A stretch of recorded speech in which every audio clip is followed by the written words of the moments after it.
So, like I said, I'm gonna hopefully join streams together here with Teresa Kadish, and we're gonna talk about mushrooms. Uh, there's someone who's located on the East Coast, I believe, in Virginia. There we go. It. Yes. Hi It's there. working. Yes. Hello. How are you doing?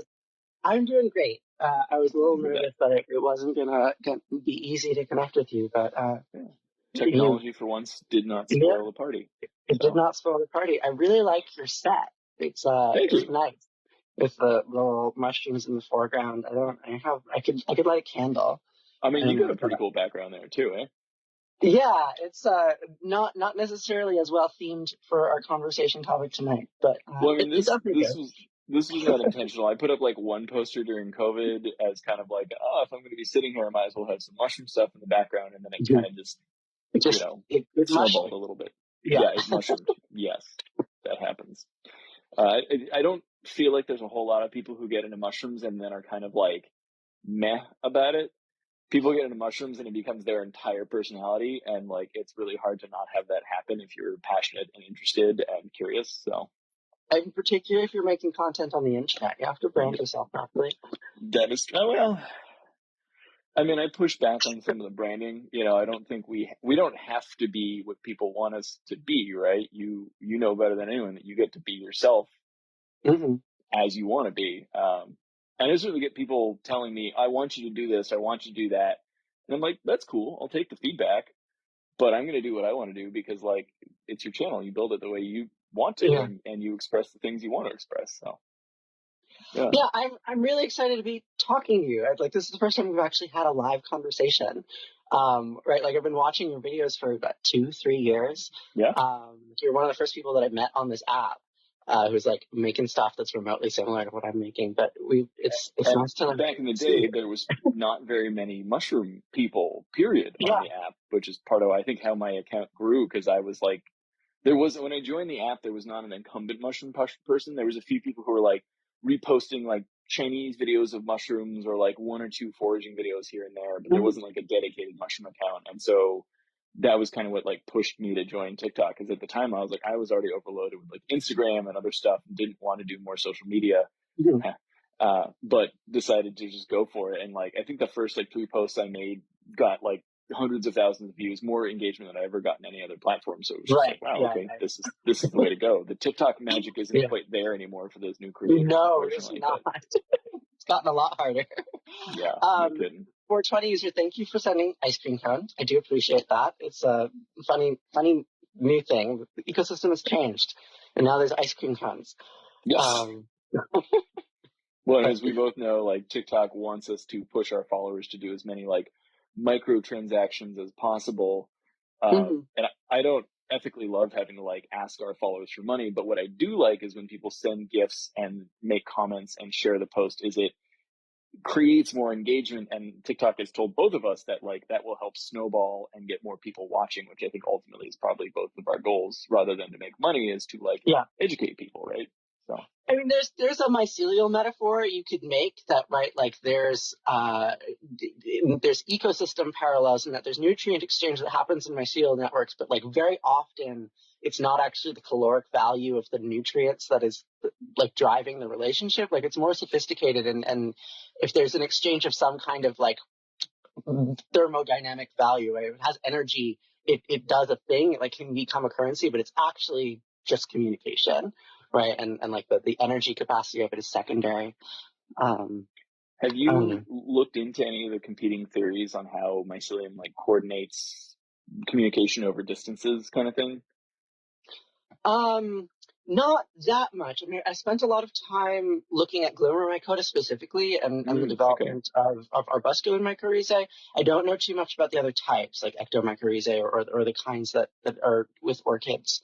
I mean, Um, like I know a little bit about those things. It's more like mechanistic of like yeah. inside or sheathing or whatever. Orchids are cool. Like if people don't know, like orchid seeds have no nutrients in them. Mhm. So instead they like recruit mycelium to come, and then the orchid like hijacks the nutrients from mycelium, Yeah, they're which is just like parasites. They're like weird so plant crazy to me. parasites. Yeah, and And they I mean, can't there's germinate. otherwise. Like Yeah, they need to they be in the can't presence germinate of. without a fungus. And Mhm. also like orchids are epiphytes. So that you think of like, oh, finding a fungus, no big deal. But like they're not in the soil. They're like up in a tree. Yeah. So they have to like attract a fungus that's also in the tree to then hijack it, which that's what blows my mind because like some of those things like ectomycorrhizal, like how do you have an ectomycorrhizal mycelium up in a tree? Like how does, I don't know how that works, but Yeah. it's cool. I mean, it might just be a very small mycelial network, right? Like it might just like Yeah. be, Yeah. that big or whatever. I mean, mycelium comes in. That's the thing is, I think people are sort of used to the idea of mycelium being this like sprawling, amorphous thing underground. And they hear about like the humongous fungus, the giant patch of armillaria, like out in Oregon. I Mhm. visited that a few years ago. Yeah. It was very like anticlimactic. We spent like 3 days trying to get there and constantly getting like foiled by. We got a flat tire. We took the wrong route. There was snow in the way, and finally we got up there, and it was all covered in snow in the middle of October. We're not expecting that. And there's no mushrooms. So it's kind of like, wow, we drove like all this way to visit the biggest organism on the planet and we can't see a frickin' Yeah. mushroom. I mean, Just so there's armillaria rhizomorphs in everywhere. October around where I live, like Yeah. in September, It's, October. well, that So, was my assumption when we scheduled the trip. I was like, oh yeah, going middle of October, the armillaria should be going crazy. And then we get yeah, up there and it was like 2 feet of snow. And I was like, it's oh, done. Oregon. Yeah. Shit.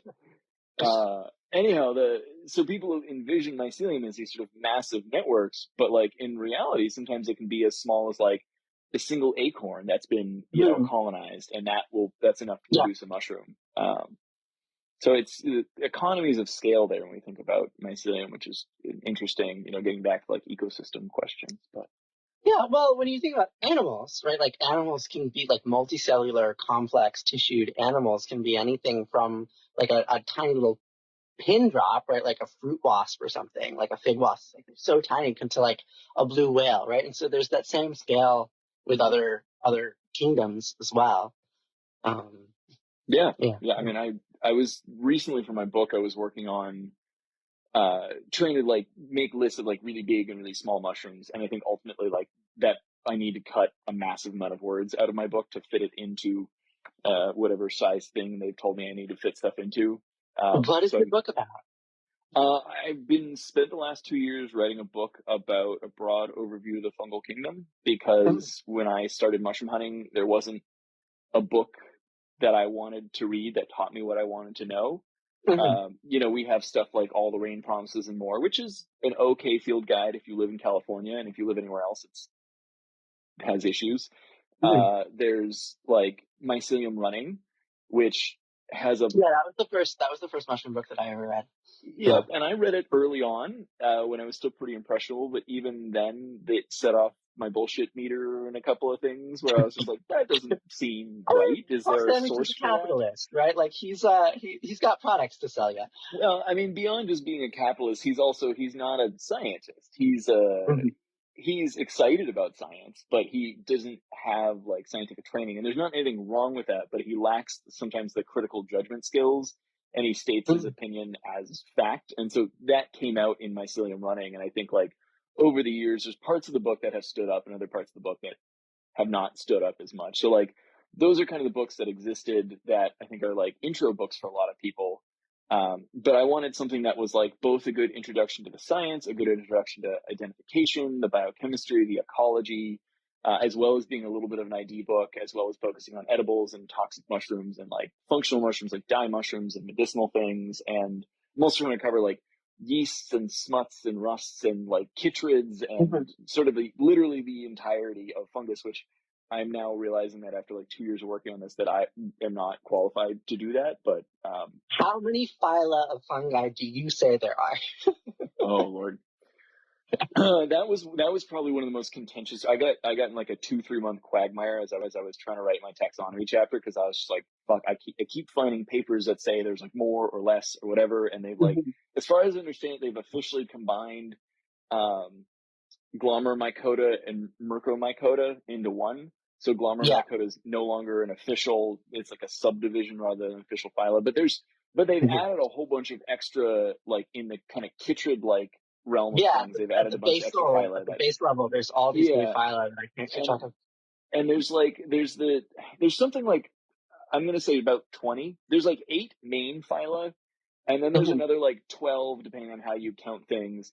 And then there's also like opistonauts and like the microsporidia and the aphelids and some of those things that are like the not true fungi, but like sister lineage fungi things. I And mean, my so understanding this, about microsporidia is that they are true fungi, and that like they had multicellular, yeah, non-parasitic ancestors that like yeah, were like chytrids, and then yeah. they did their parasite thing. Like Uh, when I teach it, I typically say there's 5 phyla, but they're imaginary. Like, like maybe Basidiomycota and Ascomycota are real phyla. But even right. then, like when you're thinking about the kinds of like taxonomic distance between some of these other groups, it kind of doesn't make sense to label those two mushroom forming phyla as at a phylum level. Like Right, or I like think being, that's I mean, a they're different enough they should definitely be separate, but like evolutionarily, yeah. they're kind of like co-evolved. Mhm. I mean, what I'm going with in the book is there's a great book I read by Keith Seifert earlier this year called The Hidden Kingdom of Fungi. Mhm. And in that book, he talks about the A, B, C's, and Z's of fungi as like a very simple kind of naming scheme. And, you know, it's Ascomycetes, Basidiomycetes, zygomycetes, or like what Yeah. zygomycetes fungi, and then Uh-huh. like the, And uh, chytrids. and the chytrids. And so I But kind what of about went the that G's? same, The G's are so important. the what? The Glommer micro. Glomeromycota. You Yeah. don't Well, want to I skip mean, over that one. I give AM fungi a good treatment in the book. I just Mhm. don't necessarily like, I do lump things into those four. And I mean, Yeah. beyond that, there's also like, there's really three ultimate categories of fungi, and that um, there's Dicaria, which is Asco and Mhm. Basidio, and there's Zygomycetes, which encompasses both Glomeromycota and Mercomycota and everything kind of in the Right. soil. And then there's like the zoosporic ones that have the swimming spores. So there's really like three to four categories of fungi. Um, I mean, quite honestly, the taxonomy was like the hardest part of the book for me to write because my background is in biochemistry. I understand like Mhm. genetics and elements of metabolism and physiology pretty well, but when it comes to like evolution and like actually understanding taxonomy, I was totally out of my depth. So I hope what I put in the book won't get me sued by any like taxonomists out there, but I mean, I don't who think there's knows? any consensus on how many phyla there are. Like, you can just put your flag in the sand and say, like, this is how we're going to teach it. Whether or not it's Yeah. objectively true, who knows? I mean, But, that's kind of what I try to present with both like this like simplified mhm. four scheme as well as like, hey, by the way, there might be like upwards of 20 different Yeah. phyla, just so you know. But Yeah, I mean, I find myself really fascinated by these taxonomic questions. I think because of there's like an isomorphism between the way that fungi grow and these evolutionary patterning. Like, I think that there's something to be understood there. Like, I mean, clearly it's behind me. Like, I think it's an important pattern, but it's like a meta thing, right? And like, as soon as I start having these conversations, like, it sounds really pedantic. Like, what does it matter how many phyla of fungi there are? Like, you're going to go out in the forest and you're basically going to see 2 phyla or one. right. Um, like, are we aiming at taxonomic truth, or are we trying to have a relationship with these creatures? Because they're kind of different tasks. Yeah, I mean, in some sense, it doesn't really matter because like our taxonomic categories are made up anyhow, Right. and like the thing I'm seeing with fungi is like the evolution of fungi was not always like super linear. There's a good amount of like horizontal gene transfer and Right. like Yeah. regressions and losses of things. I mean, you've heard about it was in Mycelium Running, but the supposed like giant fungi of antiquity. Yeah, yeah, What yeah. am I trying to think I've of? seen those fossils, like Uh, tree-sized lichen-esque things, like tree-sized Glomeromycota lichens. Yeah, and that's kind of coming into question too of like were they really trees or because like it seems like what they're proposing now is that they were more like giant creeping networks of like rhizomorphs and that Mm-hmm. maybe the fruiting structure was still that like giant club thing, but they're also Right. like not sure that maybe that was actually like something laying on its side and wasn't. So there's just like we don't have enough No idea. Yeah. answers, no idea. But it is always funny that like humans find fossils and assume certain things because that's what Mhm. fits with our like knowledge of the world, but then have to understand that like, well, if there's Right. an evolutionary dead end, maybe there's nothing around that looks like this anymore, so we can't apply the same like logic to it, uh, which I think is fascinating. But I mean, I like that you're coming back to the idea of mycelium as metaphors for lots of other things. Because certainly that's one of the Mhm. things I try to draw on in the book is the idea that like maybe if human society like thought and acted or modeled itself a little bit more on concepts like mycelium, that we could Mhm. make more progress as a species rather than but I mean, within that, there's interfighting of mycelium, and there's like recognition of different types, and Mhm. I think there is some sense that like we've kind of like whitewashed the whole concept of mycelium interactions as being this like very mutualistic thing, and the truth is like it's a lot more complicated, It's just just like real life. interact, right? Like there's all sorts of interactions. There's positive and negative, mutualistic and parasitic, and all the rest.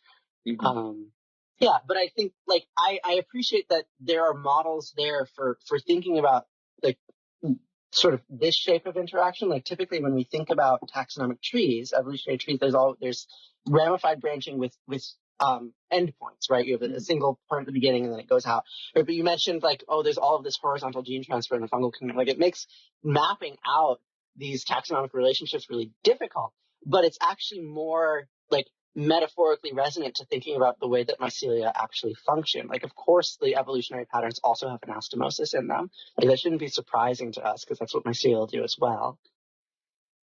Yeah, I mean, I take the metaphor of my life as like I'm going to be like mycelium, and that I try to like grow in all directions. But if I find something that is particularly nourishing, I'm going to like put more effort and time into that, because you want to expand your mind, but like clearly whatever works for you, you got to go with it. So So in that vein, like you touched on this maybe 15 minutes ago, really briefly, but what prompted you to get into specifically like fungi communication or fungal outreach? Like, why did you pivot into that from biochemistry, right? If that was what you were um, doing before. it was a total accident. Uh, Partially in like starting the TikTok and like watching the Instagram kind of snowball to get bigger and bigger, I realized that I had been working technical sales and help selling people probes and bioreactors and mixers and flow meters, and sort of in a lot of like the biotech and food tech space here in the Bay Area. And then I was also doing a postdoc at UC Davis where I was looking at like process control technologies for fermentation stuff and helping rich people make better wine, basically. But ultimately, it was like during the pandemic that I was like, do I want to keep doing this? And like everything kind of came to a halt. And I was like, or I could like lean into this mushroom thing. And that in that same sense of like growing in all directions, the mushroom stuff was really like a hobby for me that I accidentally fucked around and got semi-famous for, and decided that I was like, oh, well, maybe it'll be more nourishing for me to put like time and effort into building something myself. And I think like as a millennial, we were promised that if we worked hard and did this and this and this, that we would be rewarded with like houses and financial stability and things like that. And like that turned out to be a fucking lie. So I was like, I guess Yes, it putting did. effort and time into something to build what I'm doing is like the only way to really get ahead. So yeah, it was an accident, but I've enjoyed it. I think what inspired you to like pursue fungi education and becoming a personality, an educator in that way. I mean, it was also kind of incidental. Like I could tell you a similar story. Like, oh, I'd always been like interested in fungi. Um, like I started putting out publications. Like I wrote a handful of biodiversity survey papers, and it was largely like a matter of happenstance. Like I was in a biology PhD program, and my advisor retired, and I was like, Oh, oh. I was like lost. Did Right? they tell you they were Um, retiring, or did they just like? not when they accepted me as a graduate student. And then like two years in, he was like, Oh "I'm my god. out. You figure it out." It's like, well, fuck. Yeah. So like I had been doing something completely different. Like I live on a commune, and I'd been looking at theories of superorganism, like multi-level selection. Like how did multicellularity evolve, and might there be something Okay. similar happening Okay. on a societal level? Where like what are the parallels between mitochondria and endosymbiosis, and like what's happening with chickens and corn and whatnot? Like, are Wow. they Okay. carrying a process? There's a head fuck. Yeah. Okay. So like Yeah. building the concept of a holoorganism up from like a eukaryote to like society. Mhm. Yeah, and so that like those ideas really grabbed me because I've been living communally, and like I wanted to be able to talk about like organismal processes with a little bit more rigor and teeth than like these sort of like woo metaphors of like, oh yeah, we're all part of the same self. I don't know. but so I entered this PhD program trying to look at that, but it turned out that like those ideas are very difficult to examine experimentally, right? And I Yeah, was that would be. It's a cool idea. I feel like I want to sit around and like smoke some weed about it, but like yeah difficult to like. How do I experimentally test these things? yeah, And it's and more. I It's was almost told an by anthropological my question. advisor and like the whole sorry, what was that? It's almost like an anthropological question rather than like a Yeah. biology. Yeah. And I started doing ethnography, right? Like I made films, like interviewing people in communes and whatnot. But it's just like it was very difficult for me to mold into like, well, I'm in a biology program, like I have to like do something biological.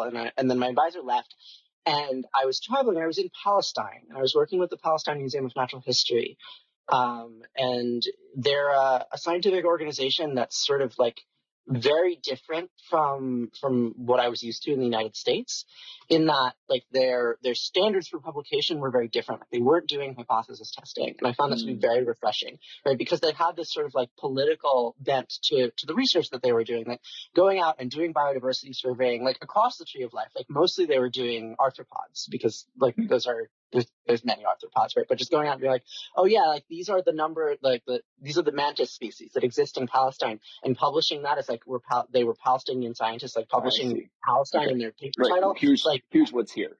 here's what's here. We're a real place, right? Right. And like there's a need to do that because like the rhetoric around nationhood is so fraught in that region. Mm, And so I had some basic background in mycology, and there was no one else at the museum that had that expertise. And so the museum director was like, yeah, go write a paper about fungi. And so I did. And that was the first like real surveying that I'd done. And it wasn't particularly like rigorous from an ecological standpoint. Like I wasn't like doing transects or mm, these sorts of things, but also like those methods that work for botany or for arthropods, they don't really work for fungi because the fruiting bodies are so ephemeral. right. Um, so it's kind of cool in that like there's room in mycology for a kind of laymanhood or like casual accessibility. I was able to just go out with a bunch of people who didn't really know, they'd never looked for fungi before, and we found 50 species, and we Right. photographed them and wrote high quality descriptions and took spore prints and like saved sample. Like we were Yeah. thorough So about you it because we essentially sort of did like did. a well conducted myco blitz and then like Yeah, published that as a study, which exactly. is you can't do that in other fields. I mean, No. yeah, like not it just doesn't work with other fields like that. But you can do that in mycology to some Mhm. degree, and even if it's not like a peer reviewed publication, which it sounds like yours was, but like Yeah. still those myco blitzes have a lot of value, um, Mhm. even if they're not at like the highest academic level, because Yeah, well, because it there's matters. value to going out and seeing what's there and interacting with these creatures very deliberately that otherwise you could very easily miss. Yeah, so like that, it sort of changed my perspective on what science could be, because it was something that was so interactive, and we weren't trying to prove something. Like I was no longer trying to prove that like, oh hey, society's actually a superorganism, you know. And so it's just like, hey, there are these mushrooms. I took some pictures. Do you want to see? So it was refreshing to be able to get that simple, and sort of allowed me to, I don't know, engage a little bit more tactily with Yeah. science as a practice. Did you have a Um, favorite mushroom that you found as part of that survey? I was really surprised at the diversity of Pisidiales that were in that Oh, okay. region. And I think it has something to do with the fact that the Levant is like, in the middle of three continents. Like I don't know exactly why, but it wasn't just like I noticed it in the sampling that I was doing. Um, but also like there are a number of publications about like the diversity of Pisidiales in the Levant. Like there's something Okay. about that region, probably also has to do with the amount of precipitation. I mean, they're tiny little things, right? Right, Little right. cut from them. But there were many. Like I found more in that order than any other. I mean, I think a lot of them are also there's teleomorphic, which is like the sexual mushroom stage, and then there's like the Mhm. anamorphic, sort of like amorphous mold. But I think a lot of those Pesiales are like endophytes in their anamorphic stage, so it may have something to do with like the diversity of plants and stuff as well. Mhm. I mean, that's the one thing that I like. I've been like learning more and more about Ascos because I'm like, as you get nerdier and nerdier about fungi, you're like, well, let me find the like more bizarre, tiny, weird things that look less and less like a recognizable mushroom, and then you Yeah, start to yeah, realize like, well, they're still in the same category as everything else, but why and how do they look so yeah. incredibly different? Um, And that whole anamorph telemorph thing has just like blown my mind when I start looking at Those Ascomycetes in general. words So make no sense to me. Like I first encountered them. We were doing a similar biodiversity survey where I live. So I live in New York in the Catskills. mhm. And my friend, you were probably mutuals with them too. Jules Amanita, they also Yeah, do I know. TikTok Yeah, stuff. I mean, Yeah. I got to meet Jules at NAMA this year. It was fantastic. I Oh, had so much really? fun hanging out with Great. them. Yeah. Yeah. So they were really fascinated by the what is it's hypomyces. hmm Um, Yeah. and they went out and found, I don't know, probably like a dozen different hypomyces in the fields around here. And they were telling me of like, oh yeah, there are different Latin names for like different like life stages of these creatures because we know so little about them. And just like it seems so bizarre to me, like counter to everything I know about doing taxonomy. Like, why would you just give it another Latin name because it's not having sex? Like, it doesn't like what? Well, I was in grad school when the taxonomic change was made, and they got rid of Deuteromycota. Mhm, Because I remember when I first started trying to learn about taxonomy, I was like really confused. Like, what are these like imperfect fungi? And the explanation was, well, we can't get them to sporulate to mate in a lab, so they're mhm. imperfect. And I was like, well, what kind of judgment is that? Nuts. Like, this is really like it's imperfect because it doesn't, reproduce Because in the it way doesn't you fit want in it to our reproduce. artificial environment. Right. Like, Or like this human construct that things have to do things one way or another perfect. And, mhm, that's such like a old school white man way of thinking to call something perfect and imperfect. Anyhow, yeah. so I think it was like 2010 or 2011 that like the World Fungus Federation got together and were like, we're doing away with Deuteromycota and imperfect fungi because they realized that all the things that were imperfect were just like the anamorphic phases and not like the teleomorphic Mhm, sexual stages. And even there's stuff like I think a bunch of the Beauvaria, which are like an entomopathogenic fungi that mhm, infect like white fly fungus and stuff like that, right. muscadine fungus. They just turn little flies into little white fungusy things. But like that's an anamorphic form that's like a generalist and it can infect lots of different kinds of insects. And then a lot of those Bavaria species have a teleomorphic form that's like highly specific to one insect, and then it forms a cordyceps, Mhm, and like they're actually the same organism, but in one phase they yeah. like infect whatever, and another one they like go after this very specific thing. And I was like, that Mhm. is fucking cool. Like, Yeah, it's so cool, and we know so little about it. Like the fact that like our names are like they don't actually carve nature at its joints very well. Like they have to do with our ability to study them or identify them, rather than like in the umvelt of the fungus, right? Like what is it experiencing, or like where are the boundaries of organism that it would identify, or like how would it know what it's a member of its species or not? right. Um, like they're And I really mean, hard. and fungi are really good at like they'll hybridize really easily. Like from my grad experience, I worked on Saccharomyces cerevisiae, which is like the classic baker's yeast. Yeah, But yeah, cerevisiae as a species almost doesn't really exist because all the other species of Saccharomyces can also interbreed with cerevisiae, which just means like right. as a genus, pretty much all yeast can get it on with each other. Yeah. Um, and hybridize. So to me, that says that like the concept of the species is almost like not real. But if you take that same thing and apply it on a much like broader macro scale to like macrofungi and stuff like that, you start to be like, well, are there real species delineations? And like to some degree there are, because you track not just like DNA, you track morphology, you track like lifestyle, you track uh space and time and all these other things. And like with that, I feel like we can create some like robust species Mhm, definitions, but on the recognition that like there may be a big like gradient of how sure we are that something is really one species or another. And there's going to be plenty of things that are like in between. And if we take that same kind of logic and apply it to humans, we're also like, maybe we should stop judging everybody for being one fucking thing when we can all have, blurry edges.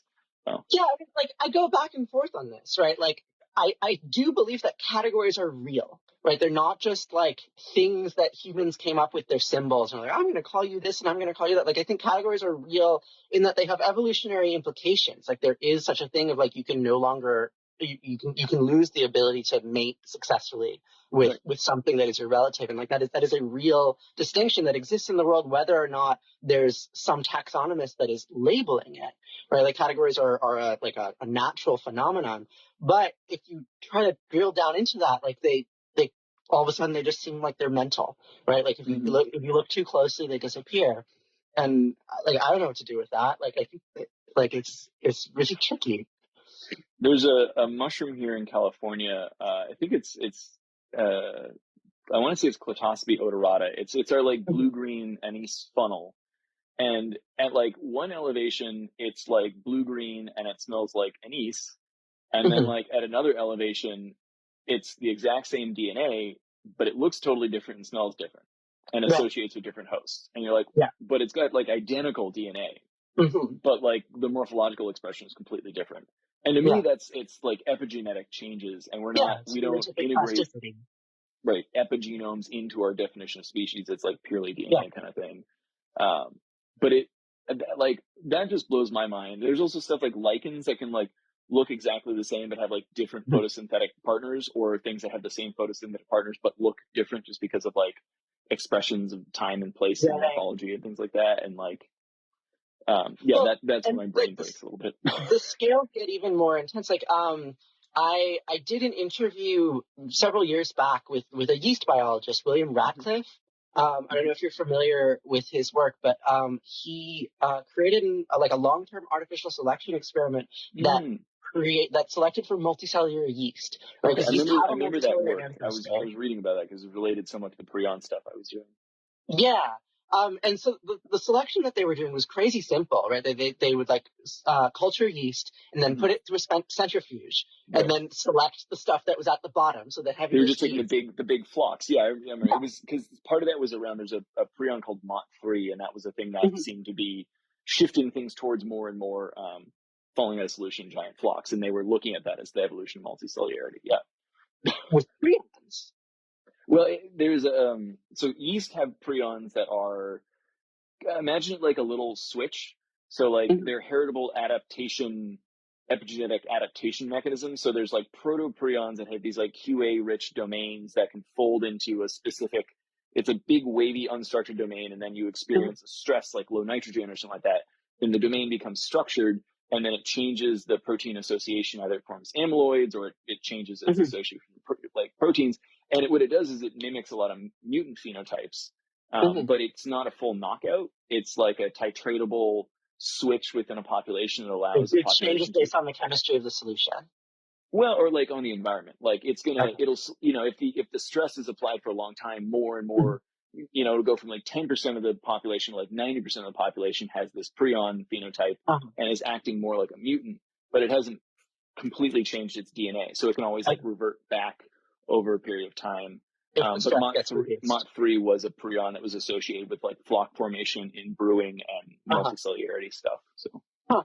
That's really cool. Yeah, I mean the thing that I thought was so cool about that research is that they were selecting for this like macro level trait, like they were selecting for bigness, right? Which is not yeah. there's no gene for bigness, right? Genes code for proteins; they don't code for like the holistic size of the creature. And there were all sorts of different kinds of solutions to this problem. Like first, the cells and like, the individual cells got bigger, but there's a limit to how big a cell can get because of like surface area to volume stuff, right? So then the yeast started adhering to one another and like at some point they crossed this threshold of like, well, okay, now it's a multicellular organism. Like they saw there was some level of cell specialization in terms of Mm-hmm. like those that were Right. in the center of the cross Stratification protein. from the outside Yeah, to the yeah, inside. Yeah. right. So you're basically getting selection at a totally different level of organization, and yeast can just go back and forth between Mm-hmm. unicellular and multicellular with like pretty easy selective conditions. So like what at that point, like it makes these concepts of species categories just like so fuzzy if you can Right. have a multicellular creature and a unicellular creature that have the same species type. Yeah. Like, Are you familiar with floor yeast or sherry or Banjoon yellow wine? not, I mean, I know So, that there's varieties of yeast that go into different fermented products, but beyond so that, no. when you're making sherry or you're making, there's this French thing in the Jura called yellow wine. Basically, they fill a whole Mhm. barrel, and then in most barrels they top them off to make sure there's not a lot of headspace. But in these barrels, they intentionally let the wine just like evaporate, so like the level of the barrel Okay. starts falling, and your wine was going to turn to vinegar unless Yeah. it's protected by what's called a floor, FLOR, Oh, and that's so a it makes it, layer. it's like a SCOBY, but It's not. a SCOBY made of multicellular yeast, basically, Huh. also moderated possibly by that MOT3 prion. So it's like Yeah. it's that shifting from like here I'm a unicellular yeast to like I'm now going to form a biofilm because this is advantageous to me under this Mhm. particular condition. That's There's so something else. cool. Oh, yeah, it was Tremeliaceae. Mhm. So which is butter. Mhm. their anamorphic form is a yeast. What? And yeah, so witch's butter, and I worry about this sometimes when I do Wait, the weird jelly videos because wait, like wait, I'm wait. touching a lot of So jelly when you fungus. say yeast, what do you like? You mean that it's like it's the same? It's Saccharomyces genus is witch's No, butter? no, no, no. But it lives as a yeast, so it lives as a single celled like Oh, yeast okay, like organism, and gotcha. actually can infect humans as like a Hmm. opportunistic pathogen. But and that's its anamorphic form, Yeah. which is also it's not common for basidiomycetes to hang out in their anamorphic form No, that's because pretty weird. most of Yeah. them just live as diploids or dicaria, whatever. Yeah, yeah, yeah. But Tremeliaceae, a lot of those things are like single-celled yeasts in their anamorphic form, and they can Are they infect haploid animals. Yeah, or are they diploid? yes, They're haploid. haploid. As far as I know, I Oh, mean, this is fuck. yeah, That's right, nuts. right. Like our gametes can't just go out of the. We don't like human sperm and eggs do not exist outside of the body, but like fungi can be like, yeah, I'm just gonna. That is so And then crazy. they can go through whole life cycles and reproduce in that anamorphic form without ever even. And I don't know what mediates between like anamorphic versus teleomorphic for Mhm. jelly fungi. Yeah. But again, like I'm I just not sure anyone knows. I mean, maybe no. someone knows, but like And then it's like really hard the to other know. thing that blows my mind is like on top of that, then like the sexual form, the actual witch's butter, a lot of them are parasitic on the mycelium other stuff. So we always assume they're Mhm. saprobes because they're growing on dead wood, but like Yeah. at least the Nematilia and the Phaeotremella and stuff that lives out here is always like eating the mycelium of Peniopsis and Scirium and other like wood decay fungi. So it's Uh, consuming saprophobes. yeah, Yeah. it's eating the Mhm. mycelium of something else that's eating the wood, and it's like Huh. just within one little blob of orange jelly, you have Yeah. this. Not only is it like evolutionary ancient, it's a yeast, it's a mushroom, it's a parasite, it's it like you're like Yeah. how from one little blob of orange stuff do you get Mhm. so much um, variation in lifestyle? So How old is Basidium mycota as a phyla? Like when did it diverge from the other fungal ooh, phyla? that's really tough. Evolutionarily, like it's very hard to track the exact like emergence of Asco and Basidio. As far as I Mhm. understand it, I want to say that like Asco's emerged something like 450 million years ago, and Basidio's probably emerged 400-ish. It's sort of it went like I Mhm. think Asco's a little bit first and Basidio's slightly Yeah, after, but that makes they sense that they'd be a bit longer. evolved Yeah. within a similar time frame. Although like the um, the adoption of traits that would make them recognizable as like Asco and Basidios didn't really happen until later. And as far as I know, like mushrooms didn't really start appearing in what we think of as mushroom forms until about Mhm. 200 million years ago. And then most of them evolved That in the makes last like 100. Yeah, I mean, they're not, mushrooms themselves are not as ancient as the rest of fungal lineage. uh, So. so I guess connecting that back to what you said a moment ago. So witch's butter, it's a really ancient lineage, but the particular like fruiting body form, like that pattern is much more recent. Well, I don't know. I don't know about that. I just Mhm. know that like the basal tree of like the fungal thing was like I guess like crust fungi, Mhm. corticoid were some of the Yeah. earliest kind of like forms of mushrooms to evolve that like basically growing up. But some of those are like they look like they're growing on. I mean, they are growing on wood, but they can also be ectomycorrhizal. So like their Mhm. fruiting bodies form on like a piece of wood, so you'd assume that's a saprotroph, but it turns out that it's Right. actually like growing up from the ground and forming a mushroom that way. Huh. Uh, I know that I think it was like there's a really cool I don't know if you've seen this really cool paper on the evolution of basidiomycetes, and it's got this like big radial thing that sort of shows like the progression, and it started like the basal part of Basidiomycota is like witch's butter, chanterelles, and like earth fans. And so those were some of Mhm. the three earliest like mushroom forms to emerge. And then Huh. it wasn't until like considerably later that all of the other like guild mushrooms emerged. And then there's a certain point in which after guild mushrooms emerged, like everything has like dark spores. Hmm. Because it's like your spores last longer and are more, persistent in the environment with like dark ornamented spores kind of thing. But So that would make the different kinds of gills, like the kinds of gills that you see on chanterelles, false gills or what have you, that they're convergent forms, that they're oh, like definitely, totally yeah. different I mean, evolutionarily. like gills on chanterelles, gills on russula, and like gills on amanitas are three completely separate evolutionary things. They're not at all related. Huh. So it's all like there's tons, gills and most forms of spore dispersal hymeniums are like convergent evolution. Wow. I did not know that. I mean, as far as that's what I understand. Like, Yeah. don't take anything I say as truth. Like, you know, read What? into it yourself. But I mean, I'm not lying to you. You've met scientists who are like, hey, here's all the stuff I know, but I'm going to give you a big disclaimer that I could be wrong about any of it. Because we Uh-huh. also don't know. It could change. I don't know what happened 450 million years ago when the Right. evolution of, the Basidiomycetes happened. But Uh-huh. Yeah. there is a cool paper by Dave Hibbett and some of his colleagues where he went over some of those like really important kind of emergence things. Um, I tried to That's really summarize it cool. in the book, but I'm woefully unprepared to like do that kind of work. So Yeah, I would love to check out that research. Yeah, I know very little about like there's much more vivid stories to tell about plants, right? You can tell all these like different evolutions of seed coats and flowers and fruits and whatnot. But yeah, for fungus, I know the different phyla, but have no idea that the kind of progression. I'd love to learn more about that. well, because they can be two things that are like intimately related and look Mhm. completely different, and then you have two things that look like they should be related and have Yeah, no genetic similarity. So yeah, that's part of what I find. I think first thing I said was like people don't just get into mushrooms as like a casual hobby. People get into mushrooms and it becomes their whole personality because you start realizing some of those things and you're like, holy shit, how deep does the rabbit hole go? very deep. Okay, so I've had a question I've wanted to ask you for years, right? Because Okay, shoot. I think I made a stitch of your video like I don't know 2 years ago, and I wasn't like anyway like you have a way of depicting fungi. And I pulled up one of your Uh-oh. videos, right? This yeah, Yes, yep, that one. right, and you made a whole like all of the different ways that you can sexualize I these wasn't creatures. sexualizing. You're I don't know not. if you. This is not sexualizing. No, That come is on.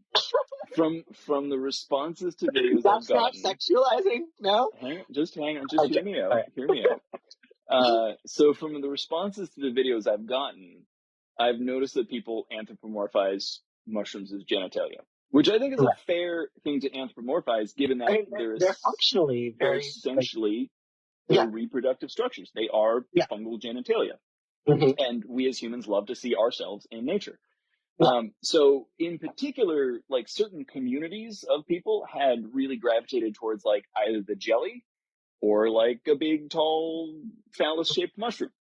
Yeah. Um, and the thing that really blew my mind about it, because I didn't start initially posting those videos with any particular thing, I just started seeing the feedback that they'd get and I'd be like, Well, I'm sure wow. they performed well. Well, they did, and that's part of why I Yeah. have posted so many of them because I'm like, well, Yeah. I want to post more educational content, but like this keeps the lights on and keeps the account growing, keeps the traffic Mhm. coming, so I can post. I don't. If you look, I will strategically post those jelly videos every like 10 to 15 posts, kind of thing. I try to Right. space them out, Yeah. and it's not the only thing I'm posting. Yeah. And I get occasionally absolutely grossed out by what I put on the internet, and I think it's absurd and obscene, and I laugh and cry Uh-huh. and have all sorts of. I've run the whole gamut of human emotion that appears in those comments.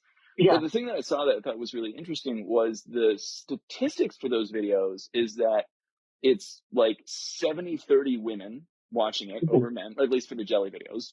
Yeah. Yeah. The other mushroom videos are more men watching it. Either way, so it's usually the gender that associates themselves with the particular Yeah. Yeah. mushroom. Yeah. Uh-huh.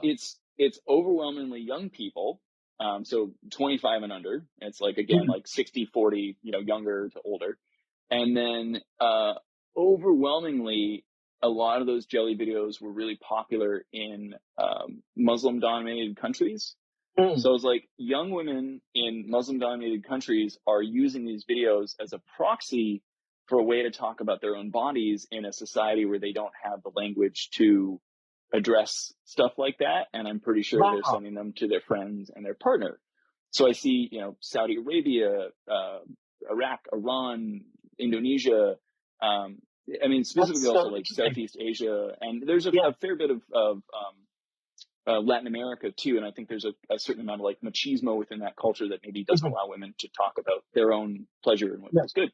And so I realized I was like, these videos are basically sex ed Yeah. in a very weird way. But the Uh-huh. video you showed where I said, "How do you like to touch your jelly?" or how do you pick your mushroom, those Yeah. are not so thinly veiled sex ed videos. Yeah. That was my intention, at least. I don't know how it is perceived, but that was what I was trying to put out there. It's part of why the end of the mushroom video it says, "And remember to clean your mushroom very thoroughly." So That's wow. I didn't realize that you like that there would be data analytics around that, right? Like, yeah, I mean, I've posted similar stuff. I think I like making mushroom porn, yeah, but I've never actually thought to go that extra step. Like, yeah, you can actually use this stuff as sex ed. That's really cool. I mean, it's the hope. There's a part of me that really wants to find some like academic who is into human psychology and have them be like, can Mhm. you take this like body of like weird mushroom jiggly videos and look at my stats and make some like inferences about humans? Because I look at the things and I'm just like, this Mhm. is bizarre and weird. And you know, the comments in all those videos are always the same stuff.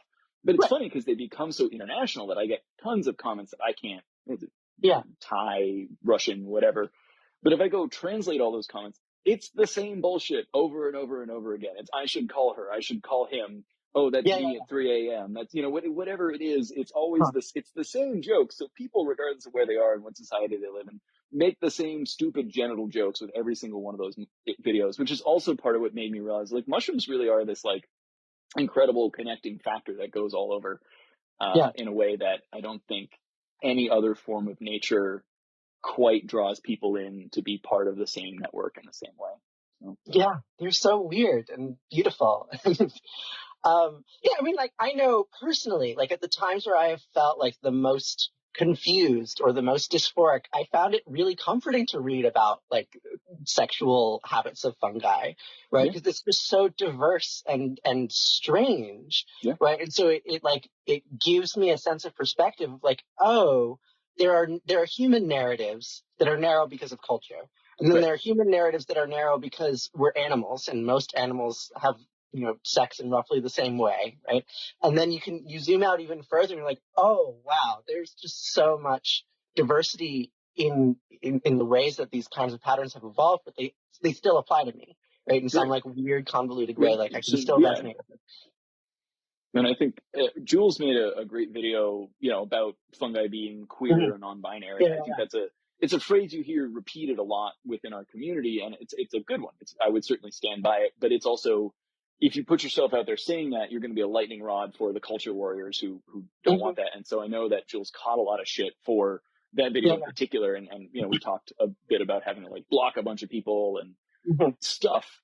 Um, but every year, specifically in June, I always try to make like a fungi pride post because I feel like Mhm. more importantly than ever, recognizing it's not just that like, sure, uh, yeast have like an A and an alpha, and like an A Yeah, and an you alpha can have to change get it. together.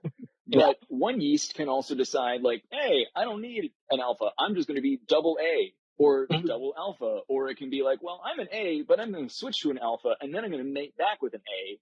And Yeah. so like within this binary system is a whole bunch of like heterothalism, Mhm. homothalism. Yeah, yeah. There's like bipolar, well, there's unipolar mating, bipolar mating, and tetrapolar mating, which I'm not even sure I can fully understand, but it has to do with like the number of loci in the genome that like end up Yeah, yeah, crossing over with each other and recombining. yeah. Mhm. I mean, in the book, I didn't even really, I tried to like touch on hetero and homothalism and touch on mating Mhm. type switching, but I didn't go into like all of the different flavors of way that mating type switching happens and like it, absolutely mind-blowing, like earth-shattering shit when you try to think about like the way that fungi reproduce and recognize that like animals actually have a lot more complexity there than we normally like play into. And as humans Yeah. it seems so binary, but like if you start like looking at the mechanisms of stuff, it really is as confusing and strange as everything else. And yeah, I don't know, I didn't like the culture warriors that came after Jules. I didn't think that was fair. No. Well, and it happens on all scales. Like I was at a conference a couple months ago, and I met a mycologist who wrote this paper on queer mycology, and like she's not Mm-hmm. on TikTok. She's just like curates Mm-hmm. a No, herbarium. you did a video about that paper, Mhm. right? Okay. Yeah, yeah, yeah. And she told me the same thing that like, she's a research scientist, like she does cladistics Right. and whatnot. And like she wrote this paper and was really nervous about like that it would brand her as, not not a real scientist, right? Because it's Mm. like applying human cultural concepts to this kingdom, right? That has no culture. Um, but like it's so evident. Like you look at these patterns, like there's too much diversity to um not use some of those metaphors, I think, or try to think with those terms. Well, I think we look into nature all the time to try to better understand ourselves. Like ultimately, we're animals. We are part of one of the like major kingdoms of life, and we are privy to all of the other kind of ups and downs that animals and different forms of life face. And you know, it was interesting in my PhD because I spent 7 years trying to educate scientists about my winemaking, and another 7 years trying to educate like winemakers about my science. Mhm. And ultimately, what I was trying to do was to get people to put themselves in the place of or empathize with a single celled yeast that floated around in a tank of juice, or maybe was inside the stomach of a fly or on the surface of Yeah. a grape. And like, it doesn't sound that hard, but it's a Mhm. like seriously difficult thing to get people to To emphasize and actually empathize with it and to, imagine the phenomenology of a yeast in a yeah, barrel of wine, yeah, yeah. it's really hard. And I used multiple times, I used metaphors of like, imagine you're in a giant crowded auditorium, and I was talking about like quorum sensing and things like that. And people start to get the sense like, oh yeah, if I was pressing with a bunch of other people, I might understand that like the certain smell meant something as opposed to something Mhm. else, or a nutrient factor. And people start to get it, but like again, trying to get people to anthropomorphize like, what is mycelium? What if my body was this giant amorphous like thing in the soil with That no was one central, cell thick, right? Yeah, but once one and infinitely like extended. no eyes, no brain, no nothing, but I am just like this giant patch of something that's somehow still exhibiting memory and directionality and intentionality of like time and Mhm. season and like that's hard for people, but that's part of what we're trying to do now by like spreading the idea of stuff like Juliana Furchi's like the word funga instead of just like flora, fauna, funga. So now we're Mhm. including fungi in this broader realm of how we view life and how Right. humans apply themselves to it. So. Mhm. Yeah, they're not flora. They're not flowers. They're Yeah. their own thing. As I Yeah. constantly tell people on so many videos, like, yep, and mushrooms are not plants, you know, like Yeah. How many times have you said that in your life? I don't not quite as many times as, you know, cut versus pluck doesn't matter or like why do I tap mushrooms or you know, there's like there's Mhm. questions I get just sort of endlessly. And I've answered them so many times at this point that I try to give people factual Wait, answers. okay, so why do you tap mushrooms? I've assumed it's cinematic. I mean there's a number of reasons. For me initially I just do it because like I want to see like the density of a mushroom before I pick it up. Mhm. So something's kind of like hollow and flat, like I don't want to stick my hand in there, it's gonna be all goopy. So Right. that's just a functional reason to like tap tap tap. Mhm. The taps also knock off bugs and dirt. Right. So multiple times I've gone in to pick up a thing and found like a millipede on my hand, and I'm Mhm. squeamish. I'm not actually an outdoors person. I'm a city kid who came to the woods like 6 years ago and was like, "Ew, this is dirty." But I was like, "There's mushrooms, so I'm gonna have to get over my whole like phobia, not phobia, but like I don't like being dirty inside my house. Aversion. Like I'm like Yeah. you know ankle deep in mud and other stuff, covered in shit. But like Yeah. I'm happy as a clam because I've got mushrooms. Huh. But I generally don't like bugs. I don't want to touch bugs, and so tapping a mushroom is an easy way to like knock off springtails, bugs, etc., all sorts of Mhm. stuff. Uh, and then there's an element of, I mean, people always say he does it to spread spores. I'm like, mushrooms spread spores just fine on their own, but Yeah. why not? If I'm going to pull something in the environment, give it a few taps. I doubt it does anything, but why not? I'm sure it helps a Mhm. little bit. But So as you said, totally. like the main thing came out of there's a user here on TikTok one time who was like, "Hey, I really like it when you tap stuff," and I was like, "Oh, okay." So I made some compilations of me just tapping mushrooms Mhm. for that user specifically, and then that kind of content suddenly started doing very well. So I was like, "Oh, I guess Yeah. this becomes a thing that I'm going to do more tapping." And like quite honestly, at this point, it's more of an educational and like engagement tool than anything else. Because every video I tap someone, there's always at least one person who says, "Why do you tap it?" And I'm like, well, I've Mhm. already answered in the question. I've answered in my podcast. I have like a page long explanation on my website. Right, right, right. But like, quite honestly, like every single time someone watches your video and leaves a comment, you get more views. Yeah, why you So tap the screen when you like the live, huh? yeah, I mean, it's, you know, so it's in some ways it's become a weird, funny engagement tool. And I don't, you know, I Mhm. know it's annoying sometimes, but there's a video on Facebook that's continuing to blow up like 2 months after I posted it because everyone just keeps being like, this guy's such a dummy. You don't need to tap it. And I'm like, yeah, but every single time you comment something mean about me, you're literally pushing this video Yeah. out to more people like you, which means I keep daily, I'm Mhm. having to check my mental health because I'm getting so much negative feedback on that. But it's fascinating to watch people kind of grapple with this concept. And then like sometimes they get it, sometimes they don't get it. Sometimes people project their insecurities, all that kind of stuff. But Mhm. it's ultimately it's also kind of fun. I just like the noise. It's a really easy way to take a mushroom that might not otherwise warrant anyone's caring about it to suddenly making them a Right. little bit more engaged. How do you be an interesting person on the internet? You develop a personality as the mushroom tapper. That's wild.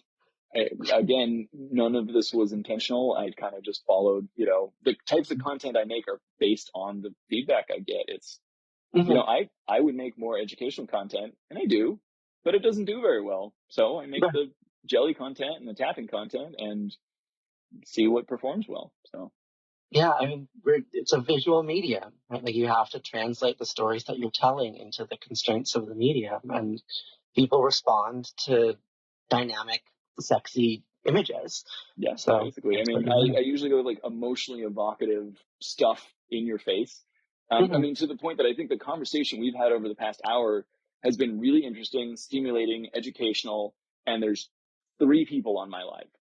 Right. 3. Yeah, I have five. If we spent this entire time just making weird, I saw a guy the other day whose entire live was him doing nothing but in a hot dog suit, like humping stuff and making weird noises. He had like 3,000 people the entire time. Yeah, sure. People don't care about rational discussion and education. They care about shock value. Yeah, And so what I try to do is mix some shock value in with the education to hopefully yeah. reach more people. But Well, I appreciate you chatting with me, even though there's just 5 people watching, right? yeah, I've had a Um, fantastic time. I think I'm going yeah, to download this and hopefully like put it on YouTube, so at least it'll live somewhere once we're done talking. that would So be great. I would love that. Yeah, and like it's been so nice to have a chance to talk with you rather than just see you, tapping yeah, mushrooms on my For You page every once I'm in a while. I'm a little bit more of an interactive, dynamic human than may come across when I'm just like smashing things or fingering things. There's a little bit more to me. I think. Yeah. Well, but yeah, it's been fantastic. I feel like I had more questions for you, but I don't want to like run over an hour. So maybe we get to do this again. I hope we can Ask do me a some like question. I community would be chats, flattered if all you sorts of asked me stuff. something. So, uh, what was your entry? Your like the mushroom that inspired you to like go find more, What was the mushroom that inspired me to go find more? or like what mushroom did you find? It was like, oh my god, now I have to do more of this. Was Um, there or an experience? yeah, I'm a little embarrassed to say. Like I No, don't don't. be embarrassed. Just say it. Well, I Just say mean, it. so I was 19 and I did some drugs, and like that's Okay. Okay. not Oh, that like that mushroom. Yeah, that's a big yeah. one. I don't know. Like I mean, I've been around farming and food production my whole life, right? And so like I had some sort of intuitive understanding that like these were creatures that played a very unique role that was sort of difficult to see. And like around that time, like I was 19, I bought like a little Audubon guidebook and I didn't really know what I was doing. And I just like went out and like just sort of looked at the pictures, and tried to like identify, and I couldn't, right? Like I was like walking around with this guidebook and like couldn't find the things that I was seeing in the guidebook. Also because I didn't really understand like what traits could vary flexibly and what Right. traits like are actually species Well, and when you first get designations. started, I get pictures of like blackened rustlers all the time. Like, what is Yeah, this? I'm yeah. like, well, it's so rotted out you can't tell. And they're like, oh, I didn't know that. I just thought it was a different kind of mushroom. Right. Yeah, yeah, yeah. Yeah, I definitely like had those errors in my own mind. So it took me a while, like of just sort of casually watching. Um, yeah, I don't know if there's a particular species. Like I remember like the first time that I found like large quantities of food, right? Like finding Mm, oyster mushrooms, or okay. like I went picking with a professional picker in British Columbia, and we picked a Ooh, that's lot of cool. chanterelles in like Hmm. like log there. Like he knew where to go, and like I Hmm. went out with him and was out all day picking Quick question: mushrooms. And have you read this book, The Mushroom Hunter by Langdon Cook? I have not. No. It's in that book. He goes out with professional foragers, and it sounds like you Mhm. like embedded yourself with the professional foragers. So it reminded me of that book a bit. But yeah, you got to have that experience of just like more chanterelles you know what to do with kind of thing. Yeah, and like it was so cool, and I was so exhausted. We were out all day, and we cooked, I don't know, like 15 gallons of chanterelles or something Wow. absurd, and like Hmm. and we had to drive like all the way up into the mountains and then drive back to the city so you could sell them to a restaurant. And it was just very immersive and yeah, like um something I would never forget. And from that, I just started reading more, and um yeah, they're real special creatures. They certainly are. I mean, I think it's like I said, it's hard to not get totally obsessed. At least if you get, I think if you cut your teeth the right way, and if you are like a person who's stimulated by learning and knowledge, there's so much to dive into. And I love too, like you mentioned, there's not really like the barriers to entry in this field the way Mhm. there are in so many others. And I think that's part of what I love about it so much, is it makes it so equitable. And like anyone from any background, regardless of your socioeconomic status, race, ethnicity, nationality, like you can just Mhm. get into mushrooms because they also grow absolutely everywhere. And like, Yeah. yes, they're a little less common in tropical areas, they're a little less common in deserts, but they're still there. And like you said, if you know how to look for the tiny little things, slime molds and pezziales and like etc., you can just keep yourself entertained for a lifetime. So Yeah. Well, it's been so great talking to you. you Um, too. yeah, let's chat again sometime. It's nice to know you're out there in the world and thinking similar thoughts to me. Really appreciate it. Thanks. Nice talking to you too. Yeah, Be well, and I'll yeah, see you around on Myco Talk. So yeah. Yeah. bye.